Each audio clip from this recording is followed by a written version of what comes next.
Are structure and routine so important to mental health?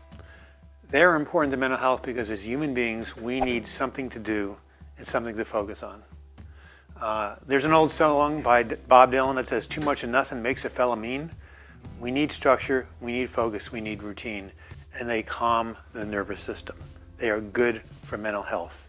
To have structure and routine, to have a place to go, to have something to do, to have something to focus on, absolutely necessary. And so what happens if a person suffering from depression or anxiety lacks structure and routine? Well, especially for people who are anxious or depressed, when they lack structure or routine, they start to focus inward, they start to get self-absorbed, they start to focus on their own pain, they start to withdraw, retreat. That's not how they get better. You have to be focused, you have to be out in the world as opposed to in your own little world of suffering. You have to be somehow connected to the outer world. So when they don't have structure and routine, they're much more likely to sit in bed all day and just go into a cocoon, and that just reverses the process of healing. So what times of the week can be the most challenging? Well, this is what my clients report, and this is what happened to me. Oftentimes it's the weekends that get to people. Because think about it, when I was going through my horrible depressive episode, I had something called day treatment to go to. It was outpatient clinic from 9:30 to 3:30. So I'd get up in the morning, I'd do my swim. Because I was too agitated, someone would drive me to the clinic. I'd go through my groups, I'd see my therapist, I'd have my lunch, maybe take an outing. I'd come home, I'd get home at 3:30. Then I had a home health nurse who was there to take care of me until my wife came back. We'd do something, then I'd have dinner, then I'd watch TV, I'd go to bed. Now the weekend comes, I get up in the morning, I'm still agitated, pacing back and forth as I always was, but now I've got nothing to focus on. I'm pacing back and forth, my anxiety's getting out of control. So there was no place to go to, there was nothing to do. So I had to figure out, like, calling up people, can we go on a hike at 1 o'clock on Saturday? Can we go to a matinee at 3 o'clock on Sunday? Could we have lunch?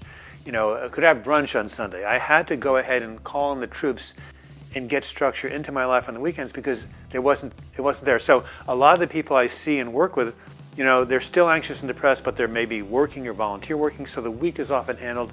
But when the weekend comes and they're alone, that's when it can be really troublesome. So what are some examples of ways that you can bring structure into your life? Well, in my book, Healing from Depression, I talk about a few of them. Of course, we talked about job, having work. Work is so important to people who are suffering from anxiety and depression, not because it brings in money, not only because it gets them self-esteem, it just gives them some place to go with other people.